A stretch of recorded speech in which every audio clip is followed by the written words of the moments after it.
In your 2 years, you've had to deal with a lot of off-season turmoil so far. Mike didn't really ever have that during his tenure. What do you attribute that to? I don't know. You don't notice it at all? I didn't say I didn't notice it. I said I don't know what I attribute that to. You don't even have a guess? No. How's your approach changed going into training camps now that it's your third time? Ironed out a few different wrinkles here and there, and obviously you're taking steps up in the level of play. What's going to change this year heading into training camp? Training camp itself doesn't really change because the players have changed. So it's not like we have the entire group back that we had last year, so hey, we can take a step up. You know, really, we have to spend a lot more time on fundamentals and basic things with this group just because of the youth that we'll have when we start practice this afternoon. So unlike, you know, maybe a professional team that has an entire offense and entire defense coming back, and then you really talk about expanding the package and trying to do some other things, is that because of the youth and the graduation of that great group of kids that led us to last year's national championship game, you know, we're right back to square one. You know, today we'll start with stance and start, and you know, trying to get kids lined up and what formations and where the X is and where the Z goes and all those other things, because almost every year in this sport, because you don't bring back the same guys, you got to start back at square one. So training camp will be much like it was for the last 2 years in terms of how we do it, because it's all based in fundamentals, and that's really where everything will start for us. We have time for a couple more questions, okay. Then we've got to go on. Move on. I got this one. Coach, you mentioned stability of the staff, and I was wondering during the off-season what exercise you go through as a staff for self-evaluation, and were there any reassignments or reorganizations within the staff responsibilities this year?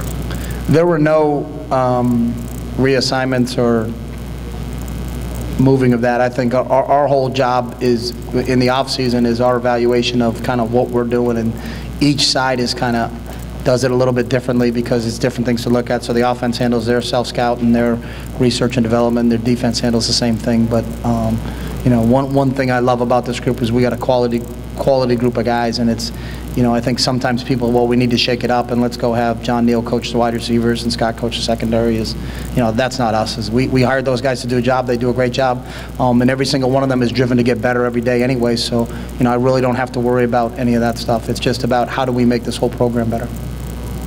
I can follow up on your self-scout. You mentioned the interview with Fowler, you know, maybe throwing the ball a little more in the title game in hindsight. Was there anything else that really revealed, either things you knew about last year's team that really reinforced, or strengths and weaknesses that revealed themselves as you reviewed last season? Yeah, I don't know how it will pan out this year because the group is different. You know, if I had to play the national championship game again, but I checked, they won't let us do that. We probably should have thrown it a little bit more, looking at Darren's productivity in that game. But those are things that you kind of learn going in. But now Jeff Mail's not back, Drew Davis isn't back. Those guys made some key catches in that game, and we're going to be young. So our decisions in terms of what our MO is going to be this year will really won't play itself out till we get ourselves through camp and then into a couple games and trying to figure out what our strengths and what our weaknesses are, because there's going to be somebody in the next 2 weeks that no one was thinking about that really stepped up, and there may be somebody that I think we probably said, hey, we really think it's time for this kid to step up, and he doesn't, you know. So then you're going to have to throw the variable of an injury in there. All of a sudden somebody's hurt at this position, so now we got to kind of lean a little bit more towards this. So it really, I think in hindsight, talking about that game specifically, I think it's more of just as the play caller, how do you kind of get better in terms of what you're doing. But that doesn't mean that because we didn't throw the ball as much as I wanted to throw the ball in the last game is that we're going to come out and fire it around 70 times on September 3rd.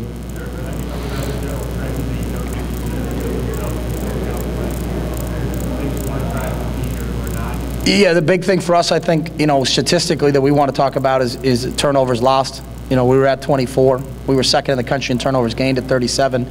I hope our defense can continue to be that type of group that can get the ball turned over and brought back to us, but I think we need to do a better job, especially in the fumbles lost category. You know, we weren't very good at that. Darren did a really good job of managing the game and not throwing a lot of interceptions. I think he threw 9 for the season, but we had 15 fumbles lost, and that's really unacceptable. So I think ball security is really the big emphasis, I think, for us on the offensive side of the ball, and if we can cut down on the amount of turnovers that we have, what we like to call SIW, self-inflicted wounds, then if our defense can produce at the same productivity in terms of taking away the football, we could be that much better. Coach, you kind of joked a couple weeks ago that the only thing, you know, causing you to miss a little sleep at night right now is LSU. When you look forward to that first game, Cowboys Stadium, number 3 against number 4, what's going through your head right now about that game? That they're really good, you know, and when you look at them on film and you look at them on tape, is just how athletic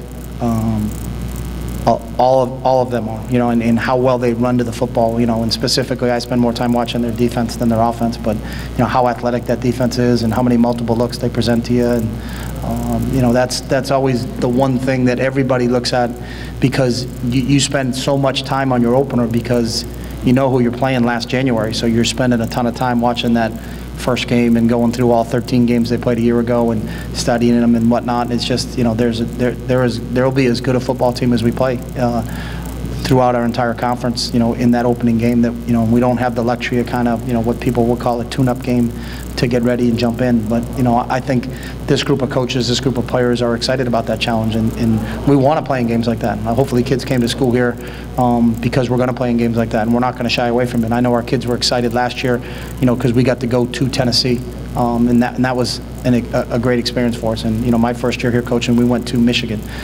We've been to Purdue, we've been to Boise, we've been to a lot of really good venues to play a lot of really good teams, and that will continue. And, you know, it's not going to get any better than the group that we're going to play on September 3rd. So it's a challenge, and we're excited about it. Besides the inexperience at running back, also quarterback, you really don't have anybody taking a snap. And you've seen Brian Bennett in practice. I mean, how's it look? And behind him, what do you have? Good question. You know, we don't have another quarterback that's taken a snap, you know, with Nate graduated now. Brian moved into the number 2 spot when Nate went down after the Washington game.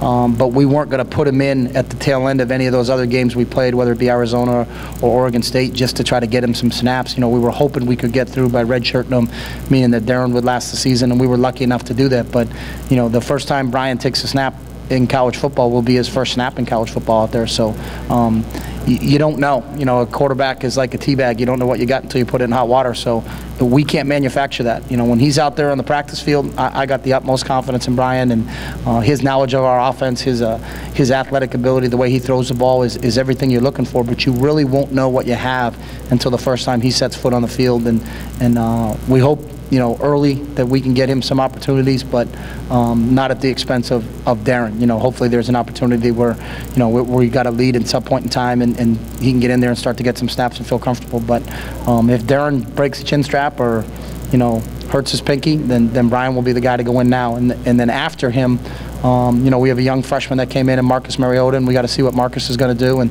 there'll be some competition between him and Dustin Haynes to see who our third quarterback is going to be as we move forward. Dustin's a walk-on local kid that's been in the program for a while, has another good knowledge and understanding of what we're doing, but really hasn't taken any snaps at quarterback for us either. So, you know, there is inexperience, you know, behind Darren. And again, there's nothing we can do about that. I just hope Darren stays healthy for a long time, and Brian will get his experience as a mop-up guy as we finish out the season. But, you know, if Darren goes down on the open drive against LSU, then you guys are going to see Brian Bennett. And the first time he plays, first time you see him will be the first time I see him. Steve, one last question. Steve, what are you doing here? I'm not going. I thought you were leaving. 2 weeks. Oh, okay. Hard-working guy. Most people would just take a vacation for 2 weeks. I kind of am. Next month, you have to certify compliance with the NCAA. Will you self-report any potential violations involving recruiting services? I have no idea what that question means right now. You have to fill out a paper certifying compliance with the NCAA yearly.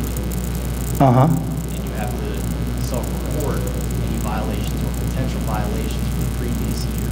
Have you done that yet, or do you plan on doing that for the previous year? No, we haven't done anything with that. And anything related to recruiting or those things, as I've said before, there's an ongoing look at from the NCAA in terms of what they're reviewing and taking a look at, and we've hired an outside firm. So I'm sure that whatever we have to do from a compliance standpoint, the compliance will tell us what we need to do. A football-related question to that.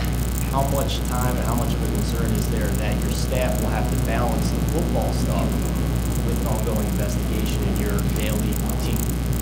Our staff is full bore on getting ready to practice this afternoon, so I'm not concerned with that at all. That's it. Thank you. Michael James.